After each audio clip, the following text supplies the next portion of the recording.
دا ګوره په قرآن کریم کې له ابتدا څخه له شروع څخه د تاریخ پیل تاریخي واقعه الله جل جلاله دلته بیانوي. آدم علیه السلام الله پیدا کوي، دا د انسان تاریخ له دغه ځایه راشروع.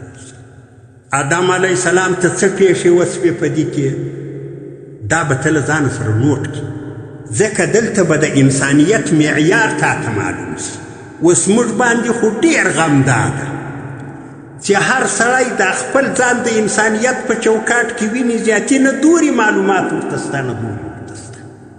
دنیا د ده پر سر ولاړه، الله جل جلاله ستا توجه تاریخ ته راګرځي چې ته راسه تاریخ وګوره، د انسانیت معیار وګوره، د انسانیت تقاضاوې وګوره، انسانیت ته ورپېښ خطرات وګوره، نو ته به پوه سې چې انسانیت په څنګه چوکاټ کې را پیدا سوی ده، کم خطرات ورته متوجه سوي دي، په کم شي کې د انسانیت سعادت راځي، په کم شي کې د انسانیت شقاوت راځي. دا خبرې ته به ته له دغې کیسې متوجه شي. دا کیسه به تا ته دا درس درکړي چې الله جل جلاله انسان پیدا کوي، یو چالاک که زبردست دشمن شیطان یې سم ورسره پیدا کوي، او دا ته اخري انسانه پورې دغه دښمن شته. دا خطرات چې انسانیت ته متوجه دي، ته چې خپل انسانیت ساتې خطراتو ته به بلکل متوجه یې. د دغه دپاره الله جل جلاله دا کیسه درته کوي چې د انسانیت اړخونه ته وسنجوې، د انسانیت کامیابي په کوم څه کې راځي، د انسانیت ناکامي په کوم څه کې راځي. دلته به مختلف درسونه درکړي تا ته. یو درس د دې کیسې دا ده چې انسان په کومه ورځ دنیا ته راغلی ده. انسان د اعزاز په شکل کې راغلی ده، ځکه انسان خلیفه ده د دنیا. خلیفه معنا واکدار. انسان چې الله اول انسان ځکه ته راولېږی، الله جل جلاله له ده سره اعزاز راولېږي، او د دغه اعزاز تحفظ به کوې، دا به ساتې له ځان. دا د هر انسان دپاره عزت ته، دا به دی له ځان سره ساتي. یو درس به په قصه کې دا وي، ګوره خالي معمولي قصه نه ده دا، بل دا ده چې الله جل جلاله انسان دنیا ته راولېږی، له انسان سره یې دستي یو چالاک که سرسخته دښمن راولېږي. انسان به هر وخت بیدار وي، هر وخت هوښیار، ځکه دښمن دی پسې ده. ځان به داسې نه اچوي چې دا یو څو شپې دي وزه ننوزه بس تېرې شي. او بله مسله دا ده، بله مسله دلته یوه خبره په دا مابین کې راله. الله جل جلاله شیطان ته وویل چې آدم علیه السلام ته سجده وکړه، شیطان ورته نه کړه.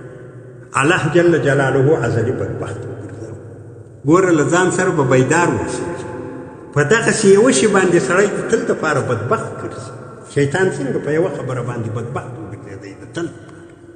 او درېیم څلرم دا درس درکوي چې ګوره د هرې خبرې په مقابل کې به خپل عقل نه جنګوي.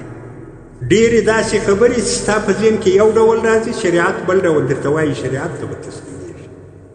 شیطان د عقل تقاضا وجنګوله چې خلقتني من نار وخلقته من طين، زه دې له اوره پیدا کړی یم، دی له خټ، زه یې نه ورته کوم. شیطان بدبخت شو د تخت. دا بله مسله شو. او بله مسله دا ده چې دنیا کې د تل دپاره د هر انسان دپاره حسد دا یو عظیم خطر ده چې انسان ورسره مخامخ کېږي. شیطان چې له دغسې عظیمه خطر سره مخامخ شو، دا حسد شیطان. او بله مسله په دې کې دا ده چې آدم علیه السلام په جنت کې الله جل جلاله ده ته ویلي و چې له دغه شي څخه خوراک مه کوه، له دغې درختې ده وکئ. الله جل جلاله له جنت راویستی، په دنیا کې له ستړیا سره مخامخ شو. نو کله کله معمولي غلطي د یو سرګردانۍ و د ستړیا باعث وګرځي، ته به یو معمولي غلطي بولې، هغه د ډېرې ستړیا باعث وګرځي. دا یې بل درس درکړي. او بله خبره په دې کې دا ده، د کیسې په تفصیل کې به راسي، دغه مشوره و آدم علیه السلام ته حوا رضی الله عنها ورکړه چې راسه د دا درختې دانه وخوره. آدم علیه السلام دا به تاوان را ورسوي، ول نه را رسوي، زه په پېښ هسې یې وخوړه تاوان شو.